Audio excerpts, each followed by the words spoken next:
Hey, what's going on, everybody? From 5-9 Gaming, my name is Toonrami, and you're watching Getting to Know.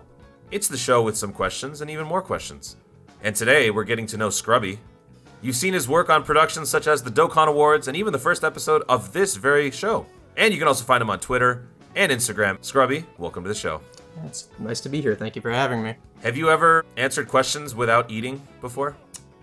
That's a good question because I was thinking about getting lunch before I started and eating that, but I figured it'd be kind of rude to snack on a Chipotle bowl and talk at the same time because they don't sound like this, It also kind of might be infringing on some other stuff, right? So we probably shouldn't. Yeah.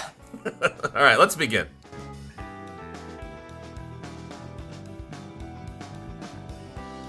So I don't know if you have heard this or if you have friends who go through this kind of thing, but I've kind of noticed this for especially people in the arts. Everybody goes through this sort of existential crisis at a certain point where they wonder if pursuing a hobby and turning it into something more is a good idea or not. If you want to go into the performing arts, if you want to go into graphic design or music or something like that, there's always that point where someone's like, is this really what I want to do? Because can it be something that goes the distance? Do you think that this concept is important? Do you think it's vital for every person to experience this sort of thing at some point in their lives? 100%. And there's a lot that needs to be said about stuff like that. If you're a person that, like you said, is working in the arts and you have a passion for what you do, and it's really important that you chase that because it's like a calling, right? If you feel like you have a calling, you go for it with everything you got. You push yourself to be the best you can be. Everyone always tells me, from my life experience, if you go ahead and you waste your talent, I'll never forgive you, basically, because it's true. Like, if you have a talent and you don't use it and make something out of yourself with it, then you're just not. I don't know. I don't want to say you're making a bad choice, but it's probably not going to be the best choice in the end. It won't be the choice that makes you the happiest, and that's really what it boils down to. What makes you happy at the end of the day, Was there a point for you where you looked at your abilities as an artist and you said, you know what, maybe this can go somewhere? Oh. Or was there an opposite situation where you thought, I can do this, but should I? Did you ever have that? I had both, actually. Throughout my life, I always knew I had interest in the arts. I grew up watching cartoons and drawing pictures of my favorite characters and stuff, and I was raised under the impression that wow, this is something that you could do someday. You could be working for Disney or being a comic book artist. So and those are always the things that everyone who doesn't really understand the career 100% will tell you, ooh, what do you want to do? Work for Disney or work for Nickelodeon or because those are obviously great careers to have, but you always gotta start out small. I would say start out where your skill set can build, which is kind of the reason where this is kind of the similar story that I have now working with 5-9. This is really the entry point of my career as an artist. So I'm slowly building myself up to being where I want to be. But in my past, being an artist, you have to deal with criticism and stuff like that. So there have been points in my life where, I would just get absolutely shit on. There have been points in the past where, I've had to face harsh criticism before for things I put out on the internet, and this goes for anyone who puts content out there. When people really don't like things, they feel like they need to go out of their way to really lay into you and, give you a piece of their mind.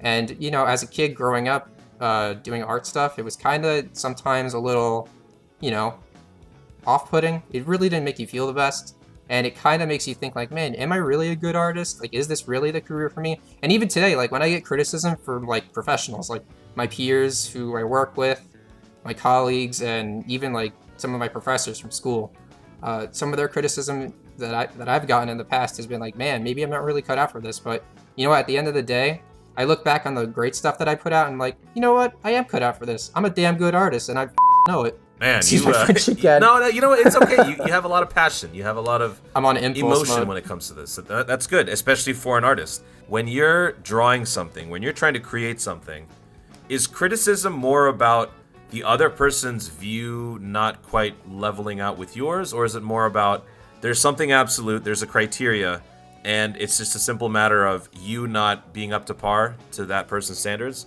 Because I feel like with art, there's so much more subjectivity because it's up to interpretation. Well, really, when you make art, when I make art, in my situation at least, I make it to engage with, the viewer or the audience, to get an emotional response out of someone. Not like seeking attention or anything like that, but the whole purpose of art is to make someone say like, "Hey, that's pretty neat," or "I like that."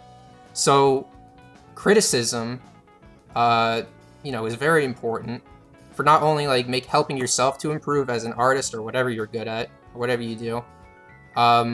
It's important so that you don't become big-headed. You don't like grow a huge ego and think you're like the top of the line. You're better than everyone else. It keeps you in check, basically. Who's your biggest critic? My biggest critic is myself. Yeah. Honestly, my workflow is always like, cool, I like what I made, and then I look at something else that I really like that someone else may have made. That's exactly what I was. And then I'm like, okay. Damn, I can do better than what I just made. Not to say like I can do better than someone else, because no matter what you do, what your profession is, there's always going to be someone somewhere better than you at what you do, and it's up to you to push yourself to improve constantly. Yes. That right there already puts you ahead of so many people, because some people see, while it's good to have that competitive edge to strive to be the best, if you always assume that there's someone out there better, it perpetually pushes you, right? It's absolutely. not like you're going to reach the apex and then it's all smooth sailings from there. It always keeps you going, keeps you motivated. I'm glad you said that. That's kind of what I was going for, so I'm glad you understood what I was getting at there. Absolutely. I live my life by the Pokemon theme song, because, I want to be the very best like no one ever was. No, don't get claimed.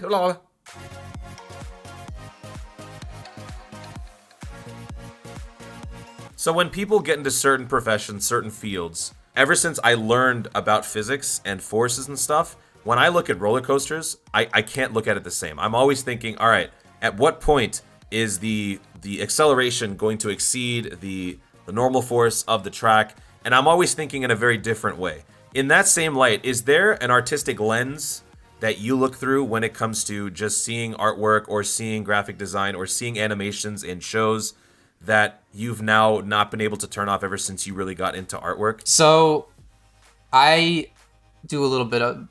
regrettably, I'm more on the side of everything is viewed in an artistic lens now, which both sucks and is a good thing, because, it's improving my knowledge as someone who wants to be in the entertainment industry and the animation industry. There, as a kid, there was such a mystique to watching these cartoons and not really knowing what was going on behind the scenes. It was just, goofy-looking dudes dancing around on the screen, telling funny jokes and making you laugh, ha ha ha.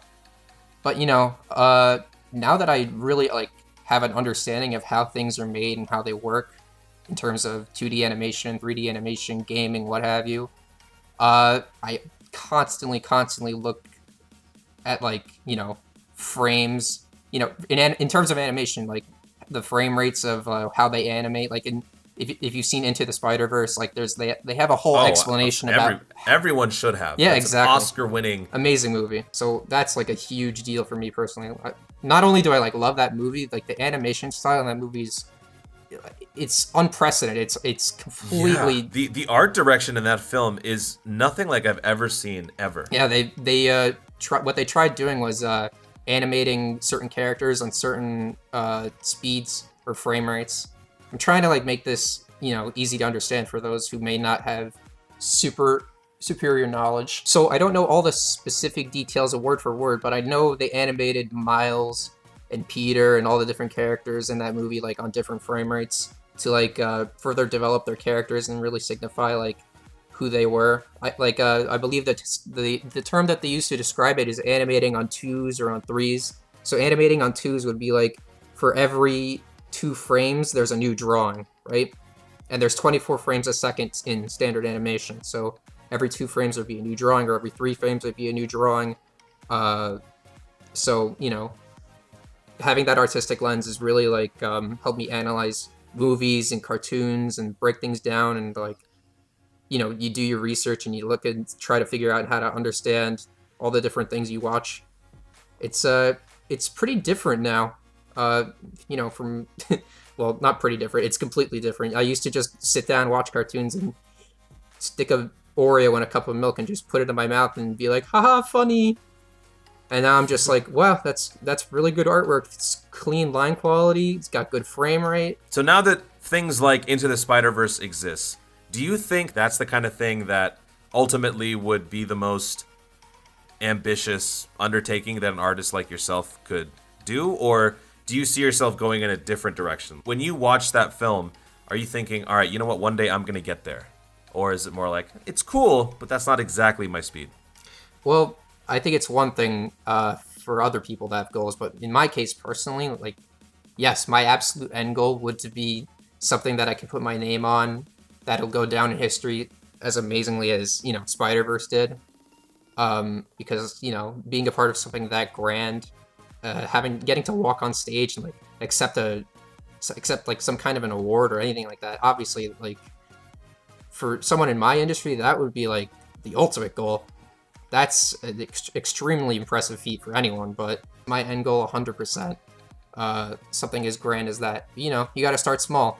And what better way to start than here at 5-9 Gaming, making animations, making cartoons, drawing goofy pictures, like the one I have complete control over right now, for example. Like I can like in the next frame just give you a goofy little outfit like this. Watch.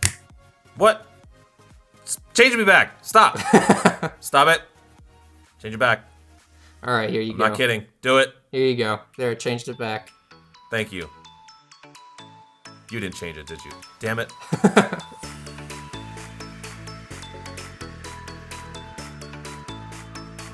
Is art more about the destination or the journey? Wow, this just got really deep. Oh, yeah. Ooh, the destination or the journey?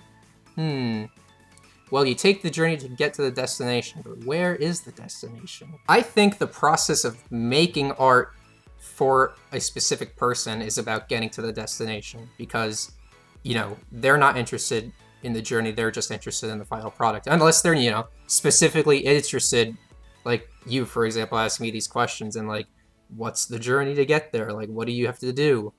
In that consumer-based environment, then it's about the destination. But for yourself, for myself at least, it's about the journey all the time, because you look back on like the amount of time you invest into something, and you dictate the if it was really worth it or not, and it always is, because everything you work on, every piece you make is just another addition to not only something under your belt, but it's also really good for just growing and learning, becoming a better artist as a whole. Is there a particular artist or art style that you took inspiration from with your work? I wouldn't say a particular artist or art style. I just was super influenced by all the things I grew up on, cartoon-wise. Nickelodeon cartoons, like SpongeBob, of course, like, who, by the way, has never been watched by Toonrami over here. You had to bring that up. I knew you were going to do that. I knew you were going to do that. So you guys can feel free to roast him in the comments. Okay, yes. I've never seen it. I can make a SpongeBob reference and he'll have no idea, right? Probably not. I won't do that to you, though. But, yeah, like I said... Oh, yeah. Thank you. Bringing it up was fine. Yeah, thank you. But, yeah, Nickelodeon cartoons, Cartoon Network, and then discovering Dragon Ball, like, that was a big part of my life. It influenced a lot of what I draw today. I mean, not much of it, but, it's one of my favorite things to draw, like, especially when I'm warming up, like, I just love doodling sketches of, like, the different characters. I think my favorite character to draw is probably Gohan, specifically, Cell Saga Super Saiyan 2 Gohan, just because it's, like, super satisfying to pull off the cool hair and stuff. And you know what? It's weird to see this as a common theme, but for some reason, like, a lot of the artists that I follow typically say that when they're warming up, it's like drawing characters like Sonic the Hedgehog is like a big thing for them. And it's strangely common because, when I was growing up, like, television and video games were like big influences on what I drew. And Sonic was like a character I drew constantly, nonstop. And that was like really like what got me into furthering wanting to draw, because I just love drawing those characters so much all the time. Your art style is so unique. I can't even put my finger on it. Like there are a couple of shows that I think about when I look at, like, for example, your profile picture. A little bit of the matte graining disenchantment. I also get Hanna-Barbera cartoon kind of vibes. It's a very interesting mix. That's why I just wanted to know if there was some possible inspiration or some sort of starting point where the Scrubby style began. If there was a starting point, well, I mean, things evolve over time. I definitely think my style evolved over time, but it really like flourished in my more recent adult years because I started to break away from, trying to mimic other people and just starting to do stuff on my own. Like I created, I'm working on like films and stuff for, you guys at 5'9", and then on my own time I do animation projects. So I try developing a certain style for those. I develop characters and props and environments. So I try to keep things unique. So, because, it's one thing to be like, oh, this looks like that I've seen before. And, like, that's not always what I want. Although, in the industry, sometimes it is good to, like, and this is a tip for those of you who are trying to get into the industry, like in a certain company. They like to see their style of animation or art sometimes, because it shows that you do your research and like know what you're doing in terms of how they work and what their workflow is. But for your own art, it's good to have some unique sense of style, which is what I try to encapsulate more recently now than way before. What was the first thing you ever drew that you felt so proud of that you could show off to your family and friends that you can remember? I might still have it somewhere. It's like I was saying before, it's a drawing of Sonic the Hedgehog that I like. It is the Sonic one? Yeah, it's like the earliest drawing that I have that I did when I was probably in elementary school at some point. And you know what? It's so funny because every time I like catch up with an elementary school teacher, because I'm still in the same area that I was when I was growing up.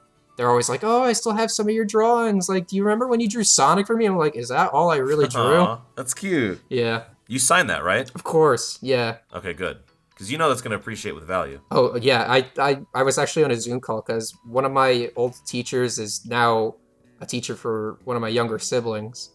It just so happens to be going through the family now, but they were on like a Zoom call for like a meeting one day, and they were like, oh, I still have one of your drawings. And I was like, yeah, you better hold on to that. That's going to have value someday. You're damn right.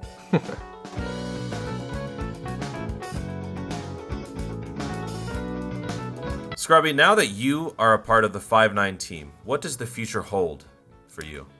Well, this is really like where I'm starting out my career. So, really what you'll be seeing from me here at 5'9" is a lot of art and animations, which you are currently watching.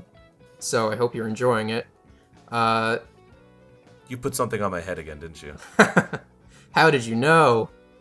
Oh, just I got a sense about these things. Call it a spidey sense. But yeah, you've seen some of my work already. If you watch the Gotcha Addiction PSA from the Dokkan Awards that just came out. Yeah, that was really good. Yeah, that was really good. Very proud of how that came out. I was stunned at how well that played out. That was all you. That was all you. If you guys don't know, that full animation was all done by Scrubby. I mean, I can't take. I wish I could be a little bit more modest, but yes, I did that whole animation, all the art and everything for it. But I have my editors to thank. Memo specifically was the one who edited that little video. Tystra did the voices, and Toonrami was the narrator. So I got to thank all those guys. They really added to everything. They really put everything together. I was just the art guy. Just the art guy? No. Your skill set is woefully underrated, and we don't do that here at 5'9". So welcome to the team, Scrubby. Thank you for doing this today. Appreciate that. Thank you so much, sir. I really appreciate it. Folks, make sure to check out EScrubby on his Instagram and Twitter, and of course, on all things 5'9". Scrubby, thank you once again for being here. Appreciate you. You did something. What did you put on my face now? You don't want to know. What is this? You don't want to know. Just accept Why it. is this on my face?